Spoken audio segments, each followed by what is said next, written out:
YouTube. Today's sermon's going to be different. We've been tracking on Revelation. We're going to take a little break today. Yes? Sure. All right. So anybody ever notice how presidents, if you look at when they went into office and you look usually 8 years later when they come out of office, how they look different? They turn gray, right? And they turn white. You ever notice how community leaders, when they start a community, they have a big dark beard and then, you know.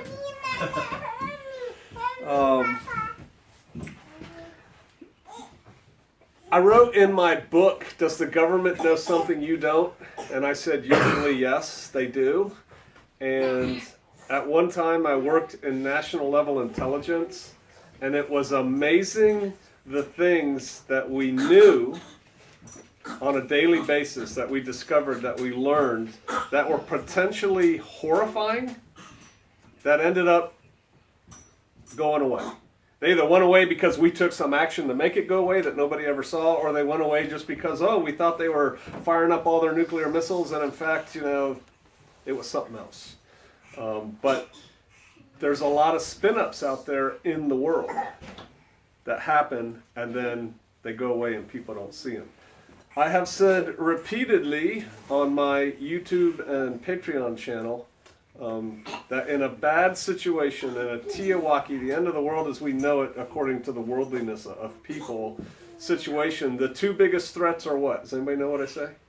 People behaving badly. Yeah. People behaving badly and starvation. Those are the two biggest real threats of what's going to happen. And right now, in the world, but specifically in America, we are on the cusp of potentially a very serious situation. It could be bad from a worldly perspective. It could also, like I said, sometimes things spin up and they go away. It could also turn into what I've been calling a nothing burger. It could. But it looks more and more as we see what's going on that it could be potentially life-changing for everybody, including us. It could be very dangerous. Who here saw what I posted about what could happen tomorrow? Me. So tomorrow, I'm getting a lot of reports from military, from people who know people in CDC, and from civilians that work in DC that have led me to believe the government is definitely talking about, our government is definitely talking about instituting a national quarantine. That's definitely happening, those talks. More scuttlebutt is that they were thinking about announcing it on Friday when Trump declared a national emergency, and now they're thinking about announcing it on Sunday, tomorrow, first day. And that's all I know. Now what would that look like? Don't know, but probably a big clampdown on the movement and to a degree civil liberties of people in this country. And if they announce it, let's say tomorrow, they're not going to say effective immediately. They'll say, I'm thinking 48, 72 hours. But things could change quickly, and we saw in Italy they went from 0 cases of coronavirus, and like 3 days later they had this many, and until they're like well over 1,000. Things have the ability to move really fast. And that's what kind of shocks people. Brother Roger did a video yesterday. On his way home from work, he stopped at Walmart, he shopped around, and it was all empty. And then I posted that, and everybody's telling me from all over the country, yeah, the shelves are empty. And so things are happening, and like I said, it could turn into something important. So with that as backdrop, Zeet. Yeah, got him on. Right. Zeet. I remember when somebody asked me one time when I was first coming to Torah, he's the guy on the cover of my book. And he was leaning up against the wall because it was standing room only in the church, and they were mad. And he goes, "What's next? You're going to have us all wearing Zeet." And I said, "What's Zeet?" And he goes, "It's them strangs of Messianics wearing their breeches." And I said, "I don't know. What's it say?" And he said, "It's in Numbers 15. So that's where we're going to start today, Numbers 15. You're like, how did you go from coronavirus to Zeet, PJ? You'll see. Zeet, Numbers 15. We're going to start around verse 37. And Yahweh spake unto Moshe, saying, so the Lord said to Moses, Yah said to Moses, speak unto the children of Israel, and bid them that they make them fringes in the borders of their garments throughout their generations. When do the generations end? They don't. They don't. So make fringes on the borders of your garment throughout your generations, and that they put upon the fringe of the borders a riband of blue. And it shall be unto you for a fringe. Now here's why. That you may look upon it and remember all the commandments of Yahweh, and do them. Now, do you remember what happened right before this? Yes. What? The old man is picking up wood. On Shabbat, and they kill him. Because Yah says to kill him. And so now it's like, okay, look, we don't want that to happen anymore. So you're going to make these fringes, these tzitzit. You're going to wear them so that, it says here, so that you remember, you look on it, remember all the commandments that Yahweh has told you to do, and that you do them. And that you seek not after your own heart and your own eyes, after which you used to go a-whoring, so that you may remember and do all of my commandments, and be holy unto your Elohim. We're going to come back to that. And I am Yahweh your Elohim, which brought you out of the land of Mitzrayim, Egypt, to be your Elohim. I am Yahweh your Elohim. Now go back to verse 40. So that you remember and do all my commandments, and be holy unto your Elohim. Be holy unto your God. What's the word for holy? Set apart. It means, right, Kodesh. Kodesh, which means set apart. So it's not just, Pastor Joe is so holy because he stands behind the pulpit and preaches the word of God. No, right? Holy means be set apart. And he wants all of us to be set apart unto him. Set apart. Here's everything. We're going to take these people and we're going to set them apart special for Yah. You all have heard in the word where Yah says, be ye holy, for I am holy. Be holy because I'm holy.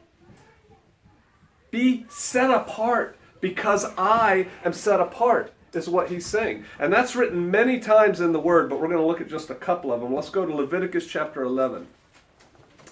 Be ye holy, for I am holy. That's what Yah says. Be set apart because I am set apart. Leviticus 11:45.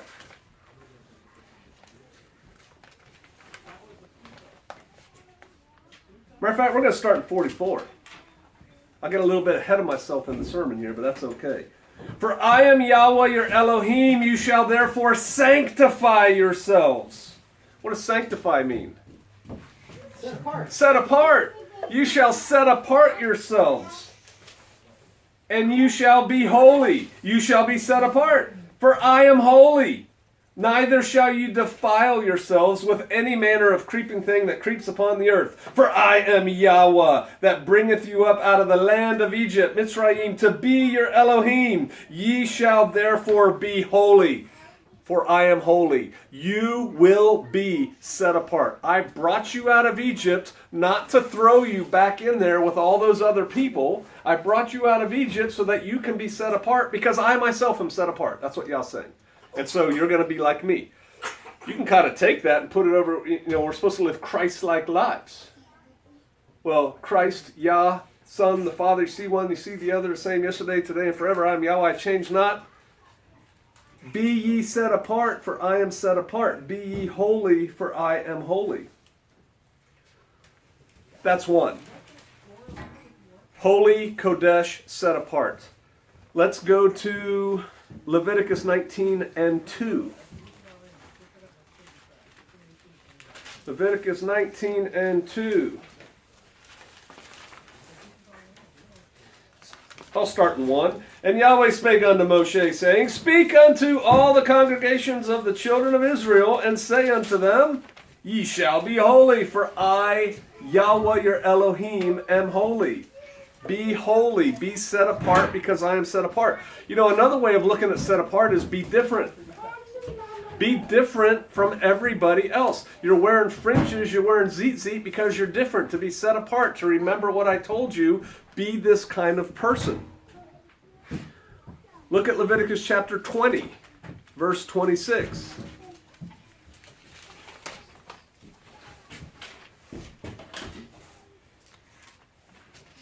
Am I in the right place? 19, 20, 26.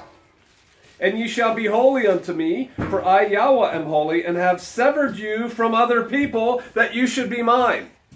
So that's kind of important, right? He pulled Israel out of the bondage of Egypt. He gave them the commandments. He said, "Live this way, be ye holy, be separate." See, we should really take holy just kind of out of our vernacular, because being raised as Americans, we think holy means like what I did earlier, like that. No, be separate, be set apart from everybody else, because that's why I brought you out, so that you could be mine. Now, do you think you could be Yah's if you were surrounded by other people? Sure. You can. But that's not what he wants. He says, come out. We're going to get to that. Come out. Be separate from the other people so that you can be mine. It's really more on us than anything else in that pace. Set apart from other peoples. And so, holy, holiness, set apart, set apartness, kodeshness, if you will. That's where the word sanctify, to set apart, that's where the word saints comes from. It's where the word sanctuary comes from. It all means kodesh and set apart.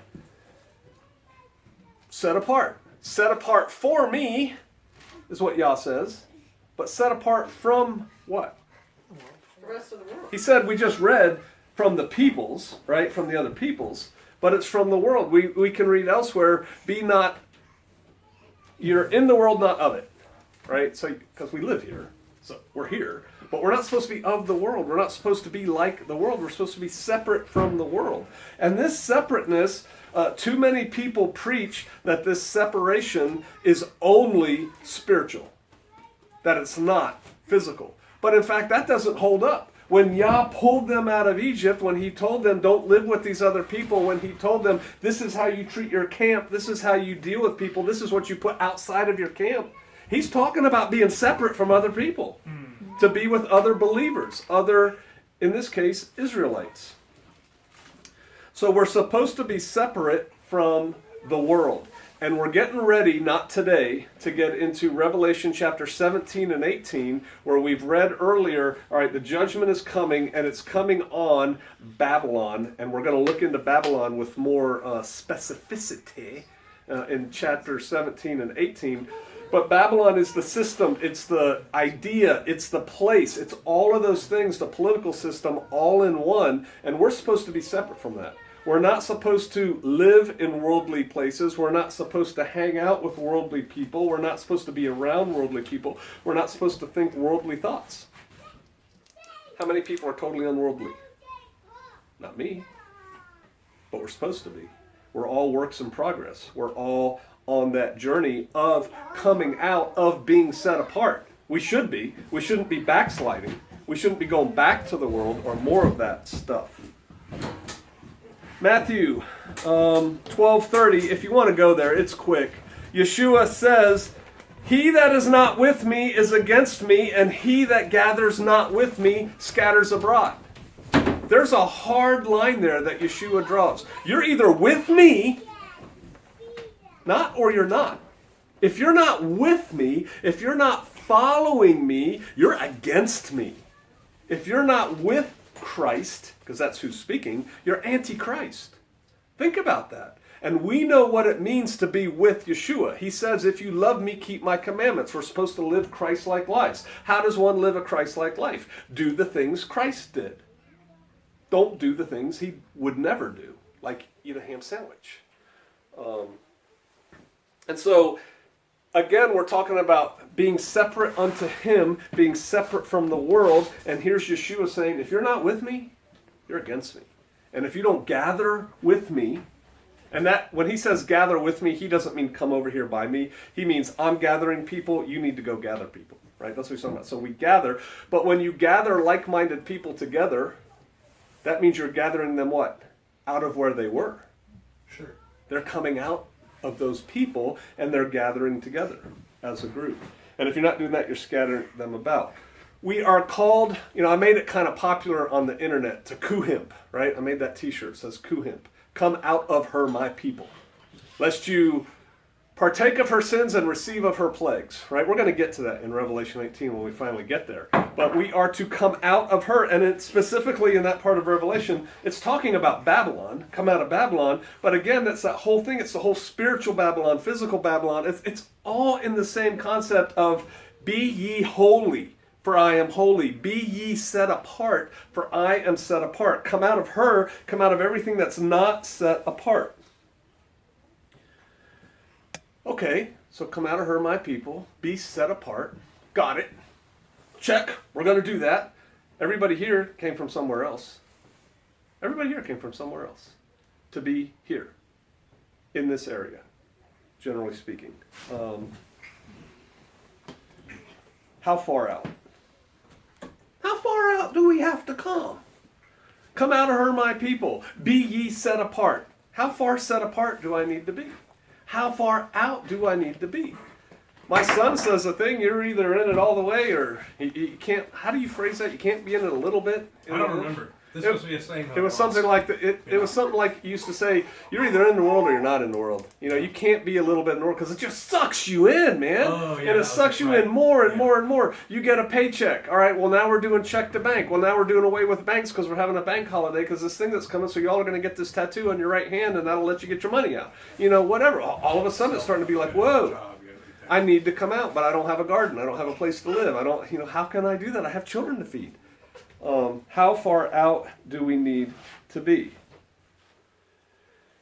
We are called over and over and over again throughout this book to come out of her, to be set apart, to be holy.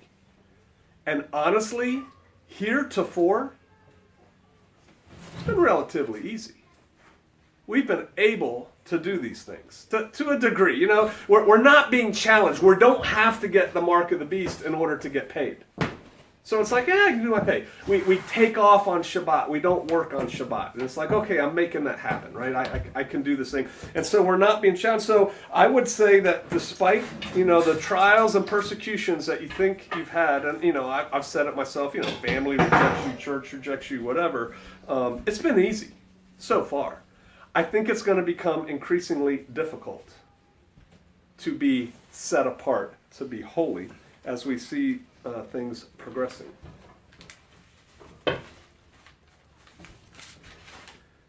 His judgment, as we've been reading about in Revelation, is coming. I mean, we know it's coming. Eventually. I think it's quite possible that what we're seeing develop today in the world and in this country and even in this greater region, if you will, could be the foreshadow of that. It could be coming soon. We could be on the cusp. I almost wrote, I didn't, but I guess I'm going to say it anyway. His judgment is nigh. It's near. And we know it's a process of things that happen. I'm not talking about Judgment Day. That's at least 3.5 years away. Right. At least, and probably longer. But there's things happening. In this week's Haftorah portion, we're in Ezekiel. We're going to go there. So we can go to Ezekiel chapter 36. That's part of it.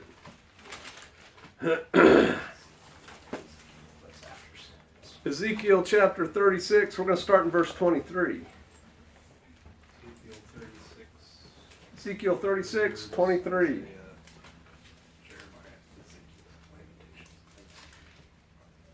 26:33. Sorry, 36. 36, 23. 36:23.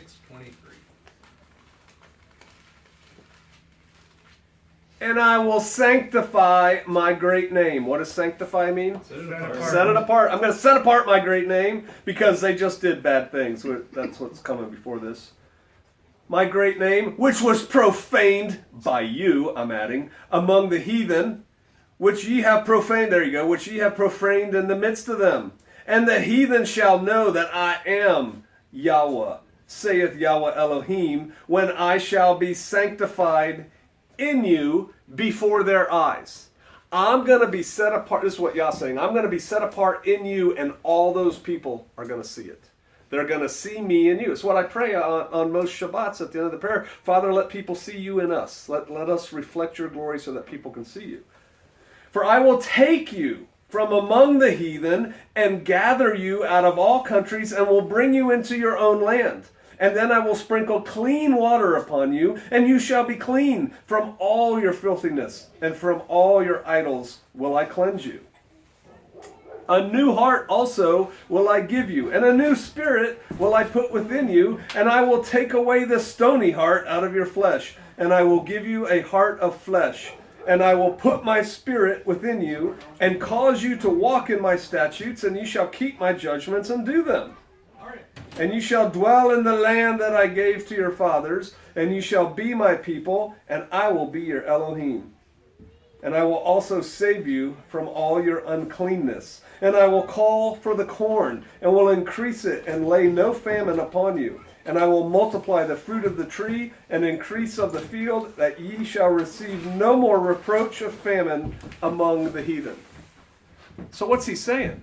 I'm going to set you apart. I'm going to pull you out of the heathen, and I'm going to treat you right. You're going to have fat land. You're going to have safe land. Your corn's going to grow. Your crops are going to grow. Your orchards, or what was that? The fruit of your tree is going to increase because you're apart from the heathens. And that ties in with the whole theme of come out of her, my people, lest you partake of her plagues, partake of her sins and receive of her plagues. But you have to be separate from that. We have been reading about the upcoming judgment in Revelation. The Father has called all of us here to the Ozarks, and more than just us here. There's people scattered throughout the Ozarks that he's called, but he's called us to the Ozarks, to this place of refuge for what's coming.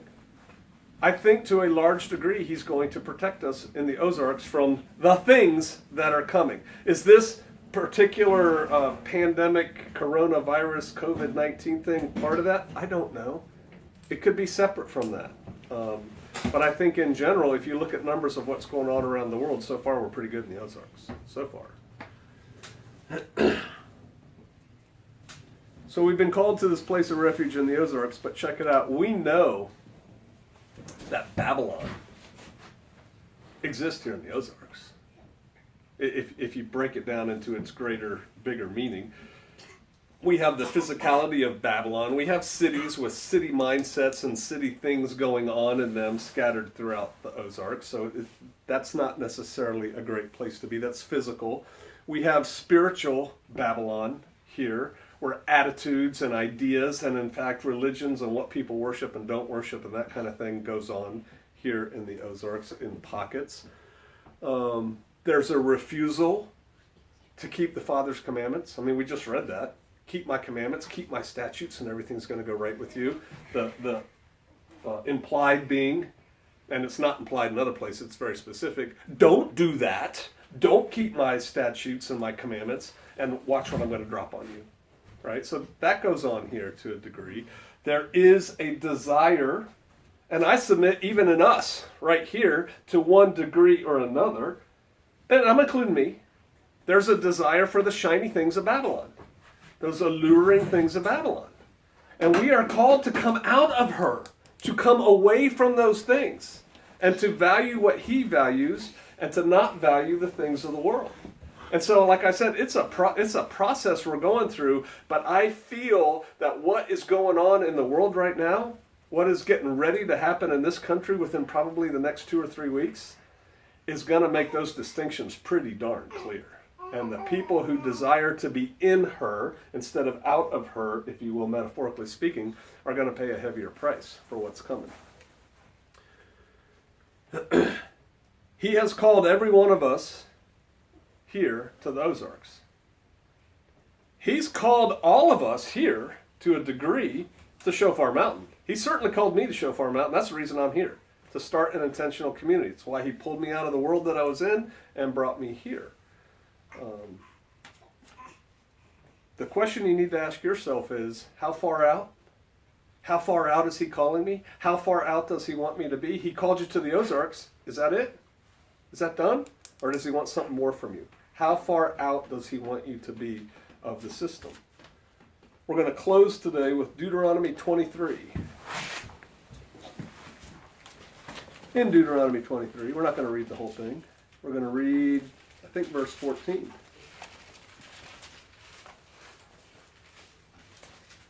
Deuteronomy 23:14 says in English, "For the Lord thy God, for Yahweh thy Elohim walks in the midst of thy camp to deliver thee and to give up thine enemies before thee. Therefore shall thy camp be holy, thy camp shall be set apart, that he sees no unclean thing in thee and turn away from thee." We're getting ready to go on lockdown here on Shofar Mountain. I sent you all the email. Did anybody not get the email? Okay, so I sent you the email.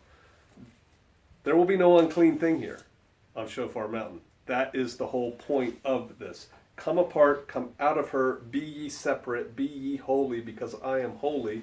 And it says here, that's the vision for Yahweh the Elohim walks in the midst of your camp to deliver you and to give up thine enemies before thee. And in this case, our enemy happens to be a disease in this particular case. Perhaps that will turn into something else when the food doesn't get restocked in the stores. I don't know. I don't know where that's going. But it's time for y'all, I'm talking to the people in this room now, and to a lesser degree the people on YouTube.